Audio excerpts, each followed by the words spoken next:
From the Library of Congress in Washington, D.C.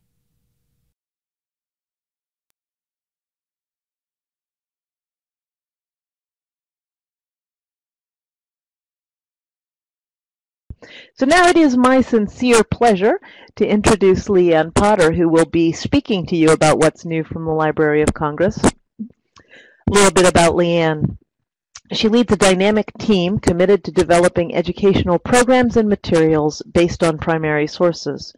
Before coming to the library, she created and directed education and volunteer programs at the National Archives in Washington, D.C. for 16 years. Prior to that, Leanne worked at the Smithsonian on a project to build museum-school partnerships, and before that, she was a high school social studies teacher. She has conducted hundreds of presentations and is the author of numerous articles promoting teaching with primary sources. Leanne, thank you so much.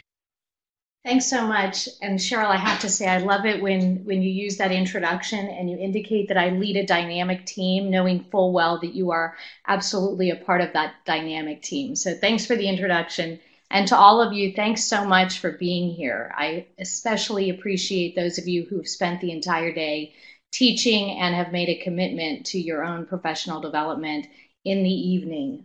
You rock, and your students ought to know that. So welcome to What's New at the Library of Congress. As Cheryl said, I'm Leanne. I direct educational outreach at the library, and I'm really excited to have this opportunity to give you a little sneak peek into some things that are new at the library and resources that will soon be coming your way.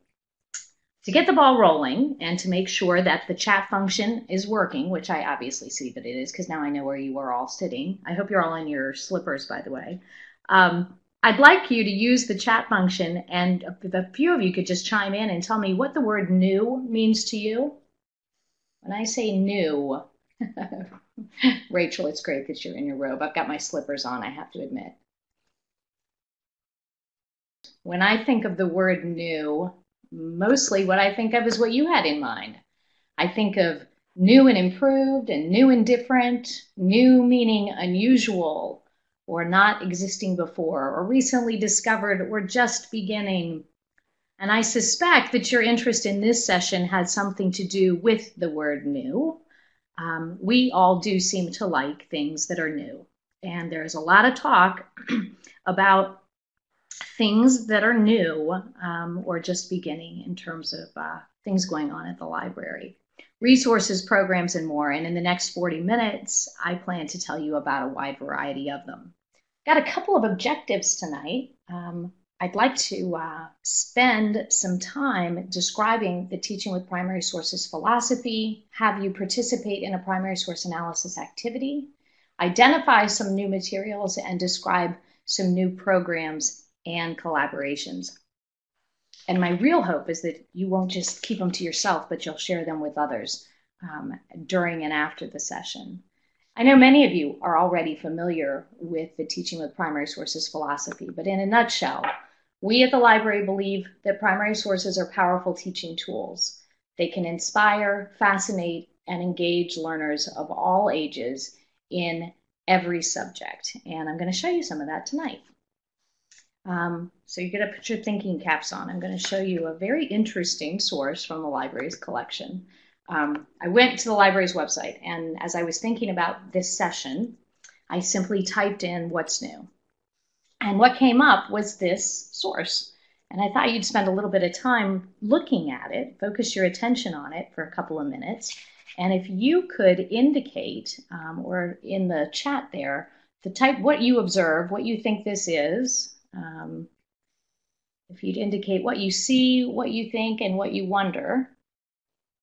That probably sounds familiar to those of you who've worked with the library before. I could just as easily ask you to observe, reflect, and question.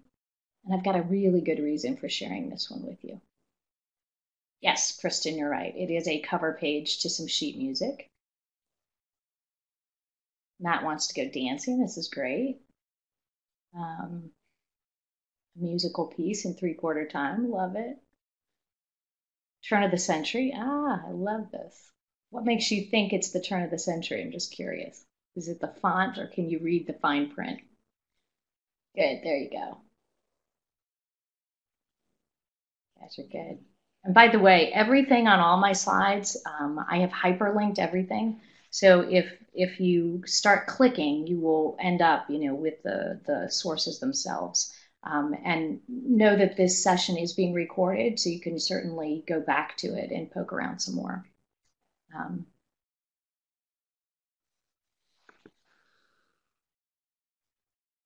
I'm scanning the chat. These are great.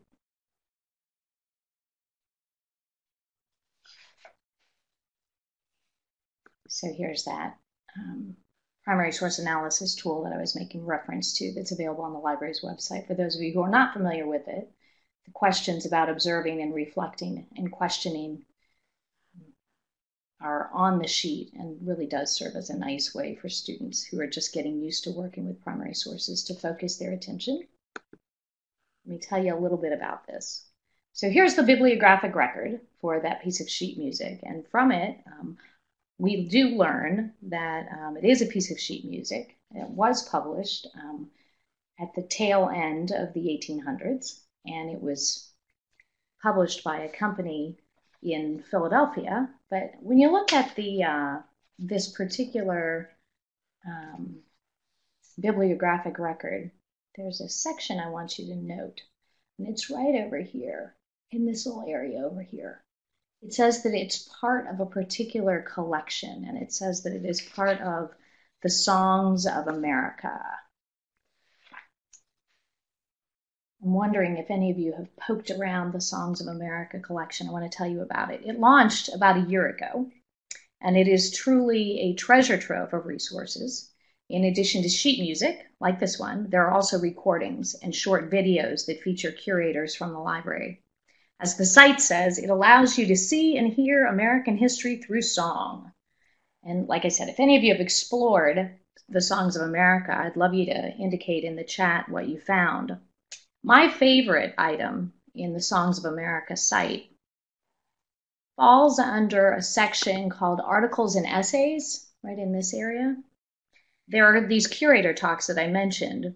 They last about 5 minutes long. They're videos that highlight special items that are in the collection, and a couple of illustrated songs are also there.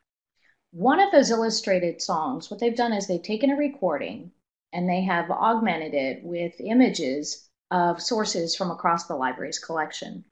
One that they have done as sort of a sample features a recording of a song about the Titanic disaster. And like I said, it's accompanied by related items from the library's collection. It's really a great model of an activity you might have students do. I have a 12-year-old at home, and she loves making movies. And I keep thinking, oh, I got to have her do one just as an example in the same vein as what they've done in Songs of America. It's really clever. I think you will enjoy that. I encourage you to poke around there and see what else you can find.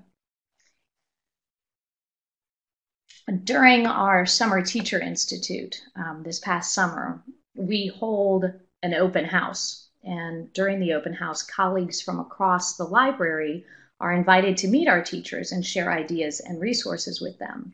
The room is set up almost like an exhibit space, and we do assign teachers a particular table to start their exploration at, so that participants are evenly distributed and all of our colleagues, have somebody to talk to from the get-go. The teachers eventually do move around the whole room, and each day of the Institute, we ask participants to complete an exit card that describes a highlight of their day. This image, this drawing here, it's a little index card. Imagine it being a little 3x5 card. It was drawn by one of our teachers, one of our science teachers last year, describing a change of heart that she experienced when she met one of our colleagues from the music division who told her about the Songs of America site. Note on the left, she says, silly Kate, before she meets this guy. And she says, my sheet says to start at performing arts. Oh, I love music, musical theater, dance, film, all that. But I'm just going to smile till I get to go to a real table. And then, of course, she meets James, and James tells her about Songs of America. And it occurs to her, of course, music fits everywhere. That's why I love it. And then she describes herself again as smaller-headed, less condescending Kate after having chatted with the guy from music. And I just love it. It's How many of you already are using music in your classrooms and finding great success? I hope many of you are.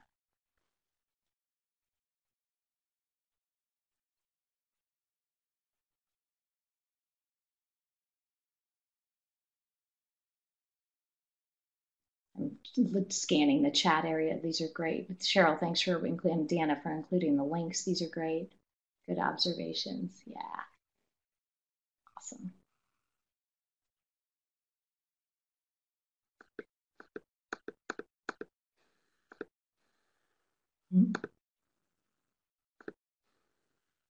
All right.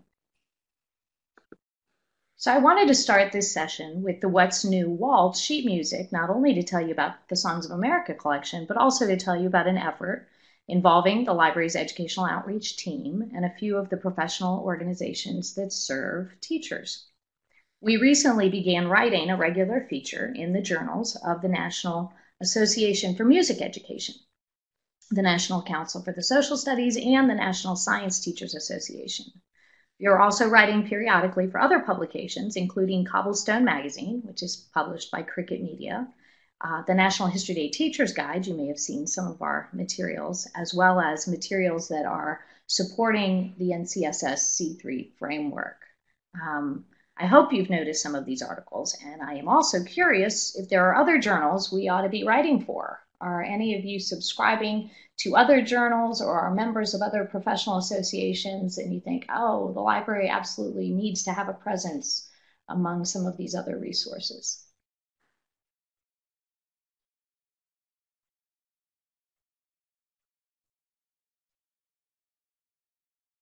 Outstanding.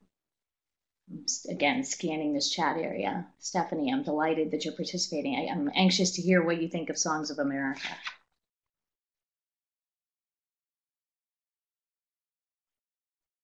All right.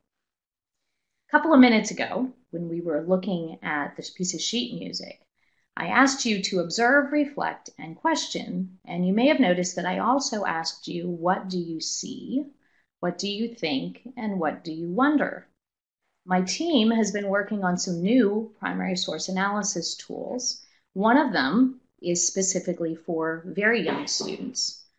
We've been doing some pilot testing with kindergartners through second graders using both these words, the what do you see, what do you think, what do you wonder, as well as related icons. And I'm not sure if up here on the top right-hand side of my slide, if you can really see these, but these are some of the icons we were trying out with the 5-year-olds to ask them when they see these images, what do they mean to them?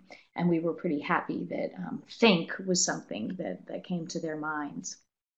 We've also just drafted an article about this pilot testing for the NCSS journal, Social Studies and the Young Learner. We absolutely do believe that primary sources are powerful teaching tools across the grade spectrum. Oh, good. I'm glad that. Good. Thanks, Pete. Very good. We also just released another primary source analysis tool specifically focused on analyzing newspapers.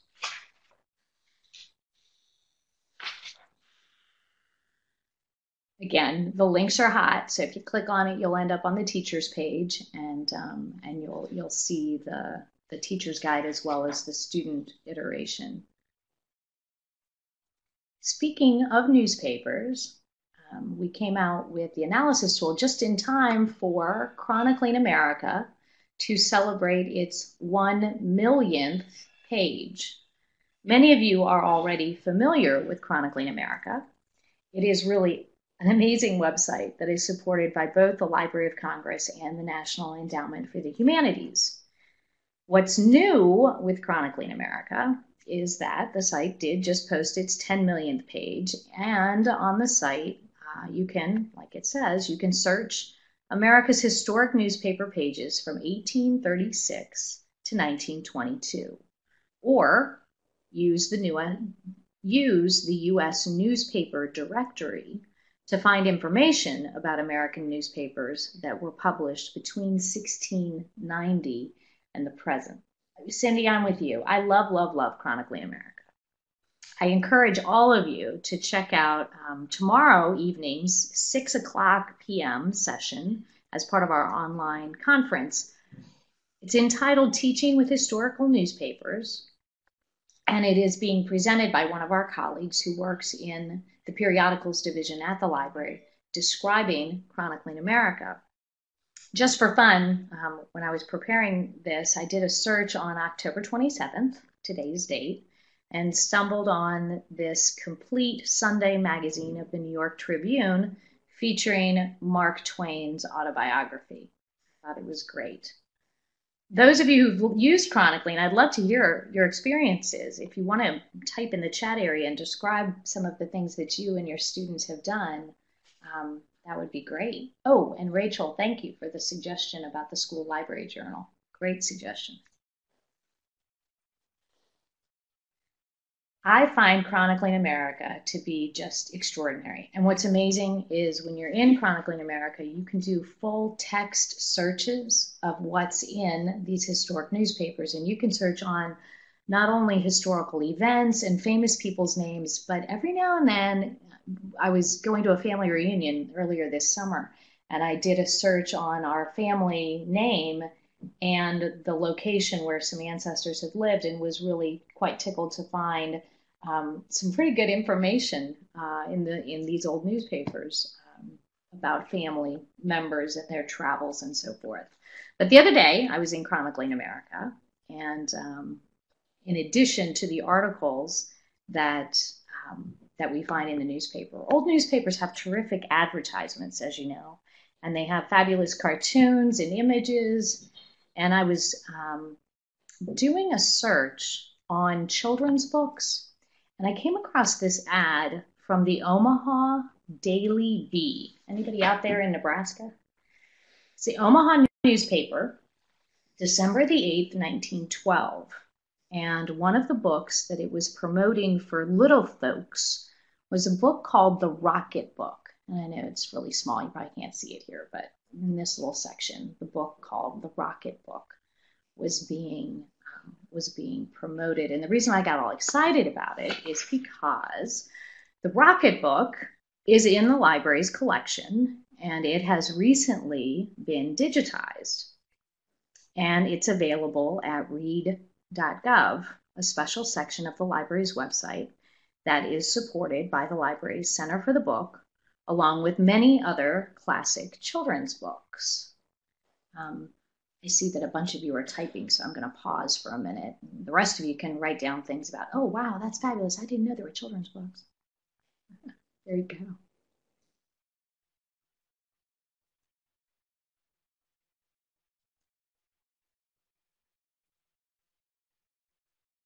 Yes, digitized children's book. How did I not know this? I love it, Kristen. And there's lots of them.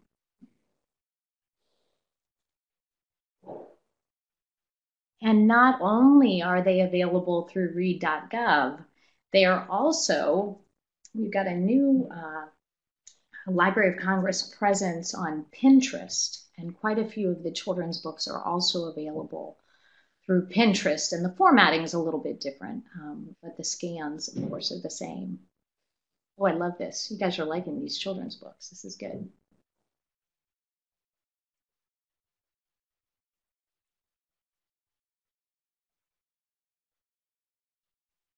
So we had a group of teachers at the library a year ago, April, and we had asked some of our colleagues who work in cataloging of rare children's books to do a little display for our teachers to show them some of these classic rare children's books. And the teachers got very excited, and we did too. And of course, we all felt a little deflated when we learned that, we were having this great chance to see these terrific objects, but at that moment they hadn't been digitized. And so I'm really tickled that we can really share with you that these are now available, and there are more on the way.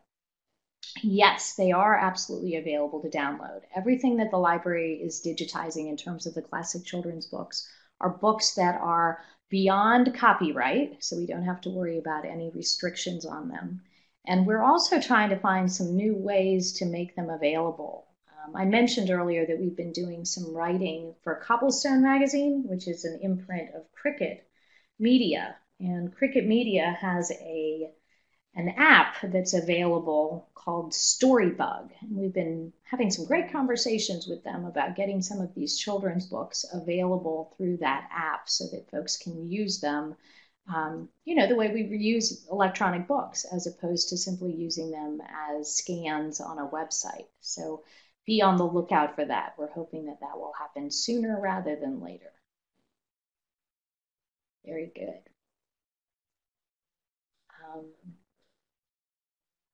Again, scanning the chat here. Are the books available to download? Yes. Do they include illustrations that may have been in these books? Yes, they're full scans. They're absolutely the digital images of every page of the book.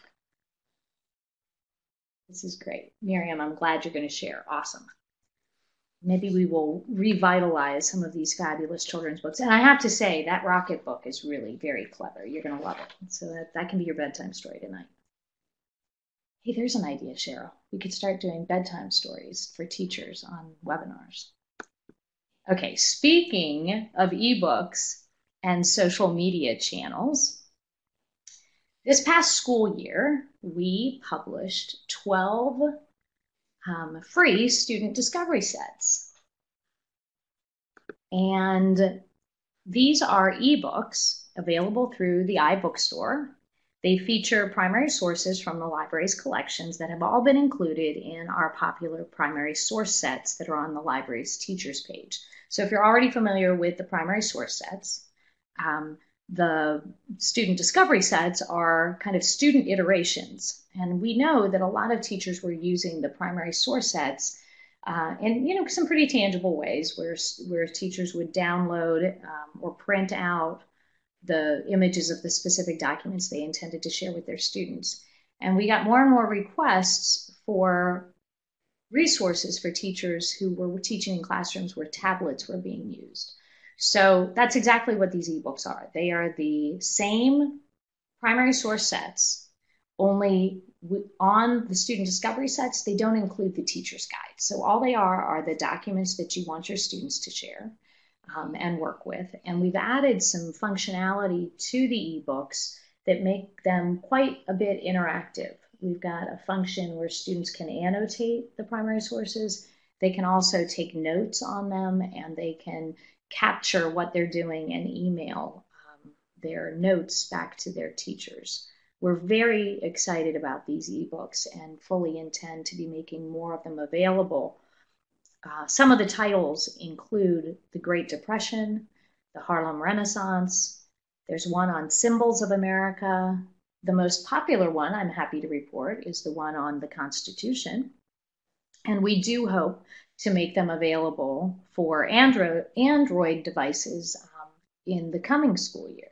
The reason we started with the Apple platform was simply because the Apple iBooks author software was a free download that we could experiment with. Currently, Pete, there are 12 of them available. And if you just go on to the iBookstore and do a search on Library of Congress Student Discovery Set, all 12 of them will come up. Earlier, I mentioned the library now has a Pinterest account. The library also supports a bunch of Twitter feeds. We have one especially for teachers, and we hope that you are followers of ours. Next month, we will be using Twitter for a game. And I'm really excited now that I see how many of you are excited about children's books. Now I'm really excited to tell you about this because the game that we're playing has to do with children's books. So next month, the month of November, the library's Kayak program, and Kayak is one of those silly government acronyms, but it stands for the Children and Young Adult Cataloging Program. They will be celebrating their 50th anniversary, and we want to draw attention to some of their work. By the way, these are the catalogers at the library who write the annotations for children's books that appear on card catalogs. So if you go to your library and you go onto your school, into the card catalog, and you identify a children's book, the description in the children's book, the description on the card that describes the children's book, that description was written by one of our colleagues at the library who works in this kayak division. So the game we're going to play on Twitter is we're going to share the descriptions of children's books, and we're going to ask our followers to see if they can guess the children's book. So we're going to do 2 right now. We're going to see how you do. So I'm going to give you some examples. You're going to have to type in your answers. So here's the description. Mr. and Mrs. Mallard proudly returned to their home in the Boston Public Garden with their 8 offspring. Guess that book. Multiple attendees are typing. I love that. Yay, Rachel, make way for ducklings. Allison, you got it. Annette, you got it. Rebecca, you got it. I love this. I have a feeling Carol's about to get it. This is terrific. Yes, Make Way for Ducklings. It was written by Robert McCloskey and published in 1941. All right, we got another one. Again, the description written by one of our colleagues at the library. When a bus driver takes a break from his route, a very unlikely volunteer springs up to take his place. Any guesses? When a bus driver takes a break from his route, a very unlikely volunteer springs up to take his place. Yes, Margaret and Annette, and this is great. What I love about this is those of us who've had children in the last, 20 years, we know our children's books well, I think, and we certainly have memories of them as well. But Don't Let the Pigeon Drive the Bus is truly a classic, written by Mo Williams in 2003. And if you haven't read it, I highly recommend it. So how many of you are going to play our Twitter game? We're going to do it the first week in November. This is great. Cheryl, we're learning a lot about our audience here. I love this. This is great. Okay. And I'm going to keep going. So we've been talking about ebooks and Twitter, and now I can tell you a little bit about YouTube. The Library of Congress also has a YouTube channel. Some of the content you may be familiar with from the library's professional development modules on the teacher's page are also now available on YouTube. We are adding some curator talks like this one from a colleague of ours in the Geography and Map Division. And after the session is over, I encourage you to check out what Mike has to say. I think you'll enjoy it. He talks about a really interesting World War II era map. On the library's YouTube channel, you will also find a great deal of content related to a recent exhibition at the library related to the Civil Rights Act of 1964. And this reminds me of another new resource on the library's website. And that new resource is the Civil Rights History Project. Now, I'm going to pause for just a second because there's a lot going on over here in the chat. I want to make sure I'm not missing. Oh, good. You guys are all going to play the Twitter game. I love it. I love it. Rebecca, I kind of feel like you do. I have to say we use Twitter more for work than personal accounts. This is great. But Kristen, you're absolutely right. It is a great place for professional development. Okay. And then Cheryl's telling me I've only got like 12 minutes to talk, so I'm going to have to speed up, I guess. Okay, this is great. Okay, so the Civil Rights History Project. It features oral histories of individuals who were involved with the civil rights movement during the 1950s and 60s in the United States. Colleagues of ours from the library's American Folklife Center have been working in partnership with colleagues from the Smithsonian Institution's National Museum of African American History and Culture, the one that's going to open in a couple of years, to gather these interviews and make them available. What I really love about this site is that all of the interviews have transcripts that are keyword searchable. And using such resources in the classroom is really just like bringing in a guest speaker in so many ways. If you do a search in the Civil Rights History Project on individual names or on locations or on specific dates or just some key words that you go through. You've got maybe 3 whole days to teach the civil rights movement in a U.S. history class, and you really want to hit some high points, but you want to do it in a way that is meaningful and substantive and powerful. These voices are absolutely that. When I was in the classroom, I used to love bringing in guest speakers, and when I look at these interviews, I just think how extraordinary it is that these recordings have been made, and that that we really can bring these individuals into our classrooms. The project, the American Folklife Center, continually is adding interviews to this project, and I really, I think there's a tendency in so many of our history classes where we focus on, we all know the big names, but we don't know the lesser known participants. That's one of the things I really appreciate about this site is some of these people we've heard of and some of these people we've never heard of before, but the role that they played in the movement is really significant. The recordings, Karen, they range. Some of them are 2 hours long and some of them are much more brief. But the thing that I was saying, they all have transcriptions that are keyword searchable. So if you, for example, you want to share with your students a description of things that happened in Selma, you could just simply do a search on Selma and it'll narrow down for you those individuals who speak, specifically about events in Selma. So there are ways to whittle down the amount of time. Also, in the articles and essays section of the site, some of our colleagues have done some of that work for us, where they have told us, hey, you might want to listen to this particular recording if you're interested in this. Again, that helps. Of course, you can always send your students to these sites and ask them to find excerpts, and I guarantee you they will get sucked into listening to more than simply what they've been assigned to do, because these recordings really are very powerful. It's hard to not continue watching them. Okay, again, I'm scanning here. Yes, Pete, you're exactly right. The American Folklife Center, what you're thinking of is the StoryCorps app, and you may have heard about that on NPR. I'm happy to tell you about it right now. The StoryCorps recordings do make their way to the Library of Congress by way of the American Folklife Center.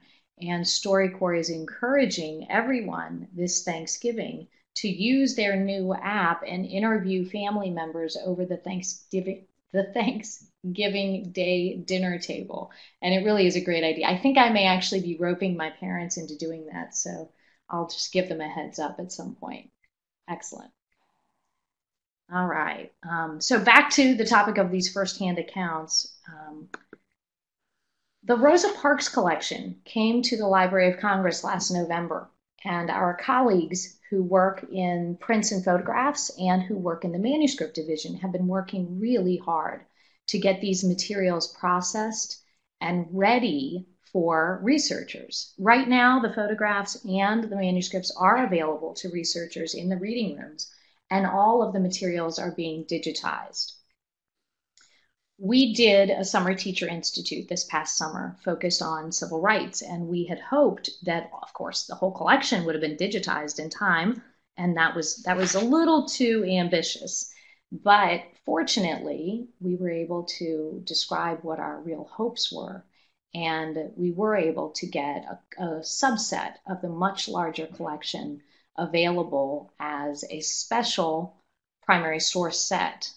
These materials all come from the Rosa Parks collection. This particular letter that begins, it's not a letter, it's a recollection of Rosa Parks about what happened to her in December of 1955 at the beginning of the Montgomery bus boycott.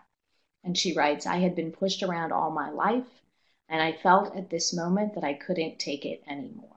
And she goes on and describes what happened, and it is her firsthand account, and it is just tremendous. If you go to that particular link, what you'll get is a small collection of materials that we identified this summer and used with our Summer Teacher Institute participants. They are just a small fraction of what will ultimately be made available right around Rosa Parks' birthday at the beginning of February. So be on the lookout for an announcement about that. Very good. Oh, and I love the way this technology works, because Cheryl's over there having this great conversation and Kristen's sharing ideas. This is good. Very good. Some more things, and I know I'm running low on time, so I'm going to try to speed it up a little. So I've mentioned our Summer Teacher Institute a couple of times during this talk.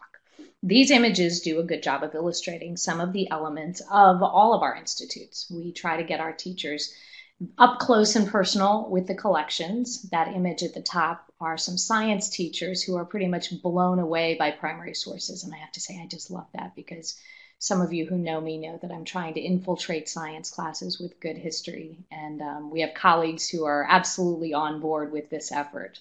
I think at that moment, our colleague Mark Dimination was showing the science teachers a Galileo item from the rare book collection.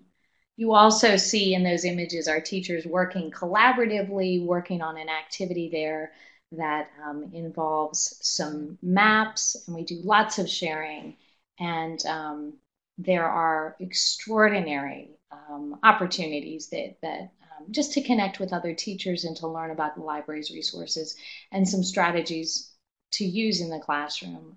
We learn so much from one another. I'm going to keep moving. Okay, so here, this is a teacher last summer. I love these index cards. This was another teacher who was describing what the Summer Teacher Institute experience and meeting all of these colleagues from around the institution was like. She said, if I could draw an artichoke, that would be my illustration of the gallery of presenters today. Layer after layer of amazing, and we are still not at the heart of the Library of Congress. So many layers. I really like that. And what's new, I also want to emphasize that not only are summer programs for teachers available from the library in DC, but year-round professional development opportunities are available from our Teaching with Primary Sources partners around the country. If you visit loc.gov/teachers/TPS, or you just click on these links because they all work, you can find out what is available near you from our 28 Teaching with Primary Sources Consortium partners who are located in 17 different states, those listed here. Keep in mind that even though there may not be somebody in your state, that doesn't mean they won't work with you. They absolutely will. There are summer opportunities, there are during the school year opportunities. Each one of our partners has website resources, and many of them do webinars of their own. There are often videos and other resources that I encourage you to take advantage of. This past year, the library received some sort of surprise funding to make available through a grant procedure to organizations who would create online interactives and mobile apps related to Congress and civic participation. We just announced 3 winners of those grants last month, and we're real excited to see what they come up with. Their grants will span over a 2-year period, and during those 2 years, by the end of the 2 years, they will have created apps for use in K-12 classrooms, again, that focus on Congress and civic participation. One of the grantees, by the way, I should announce them. One of them is at George Mason University. One is the University of Indiana's Center for Representative Government. And the third is Muzzy Lane Software. And what we were so excited about with these grantees is that they are all working in partnership with other organizations that are really committed to civic education. So all of them, some of them are working with Circle, some of them are working with the Center for Civic Ed, some of them are working with National History Day, some of them are working with pre-service teachers, others are working with pre-service teachers specifically focused on elementary. I mean, we're really excited about the strength of these proposals and what we think will come out of them, simply because there's so many potential partners. In the same vein of civic education, Congress.gov. I know lots of you are familiar with Thomas, and I know that you know that Congress.gov is replacing the Thomas website. It seems as though every month or every other month, our colleagues in our web services division, they will come up with something new in Congress.gov, and we will hear about it, and we'll be like, oh, we can't wait to tell teachers about this. This is really neat. I circled one little section only because we often mention it to teachers, and they say, oh, I've been using Congress.gov, but I didn't realize that was there. So what I have circled on the site is some videos that our colleagues in the law library and in our web services division have created related to the legislative process. So if you're looking for resources or ways to, how to approach how a bill becomes a law, that's another resource. Congress.gov has a function. So if you're on the website and you do a search on current legislation, and you just do a search on something like healthcare or campaign finance reform or the environment, or pick your subject, what will come up is a page that will list all of the current legislation. And when you select one piece of current legislation, you can follow that piece of legislation through the process. And there's a bill tracker that really and I know this may sound horrible, but it's really true, and I love it. It reminds me of the Domino's pizza tracker. So when a bill is introduced, it tells me that it's introduced, and then it goes into, it was introduced in the House, it passes the House, it goes to a committee, it makes its way. The whole process is identified. And if you've got your students following pieces of legislation, it's really a terrific resource for that. When you're on a piece of legislation site, you have a terrific encapsulation of that piece of legislation, a very nice abbreviated version, a synopsis of the bill is available. And another resource that, again, it's new to Congress.gov, is now the entire congressional record is available through Congress.gov.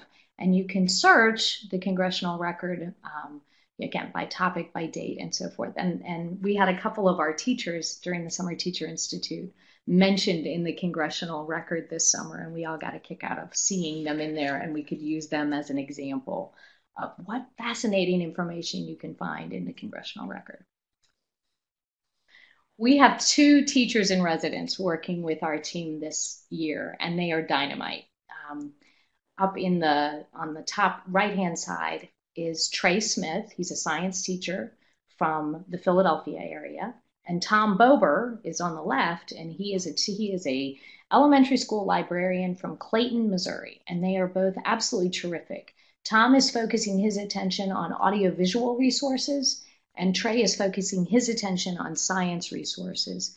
And we will certainly have another teacher in residence opportunity for the 2016-17 school year, and we will make an announcement about that probably right around early January. So please be on the lookout for that announcement. The library has a new poet laureate. He has a fabulous effort underway.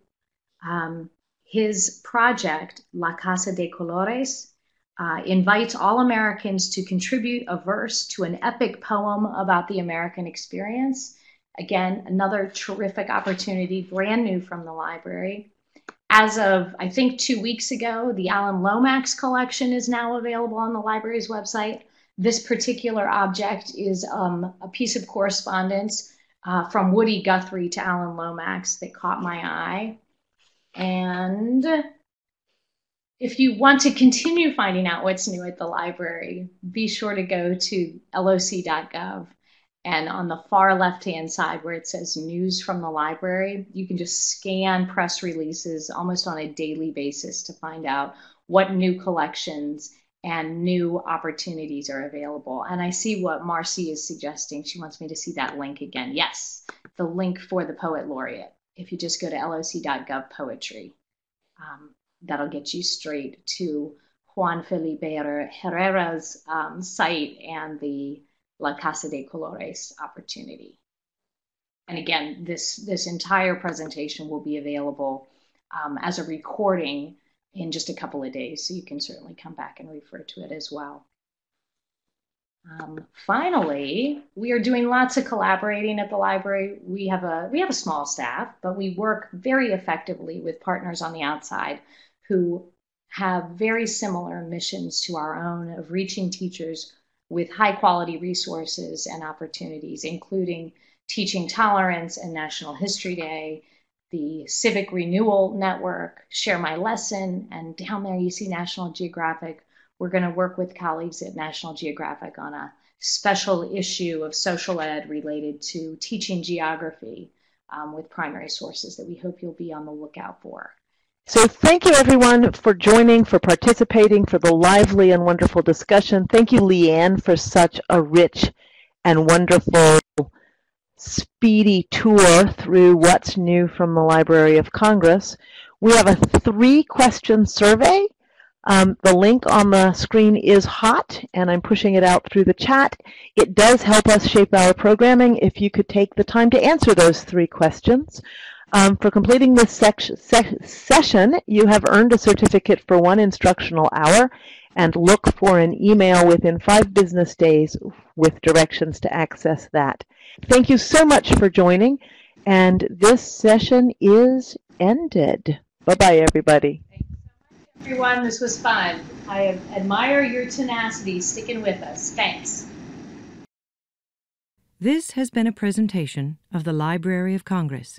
Visit us at loc.gov.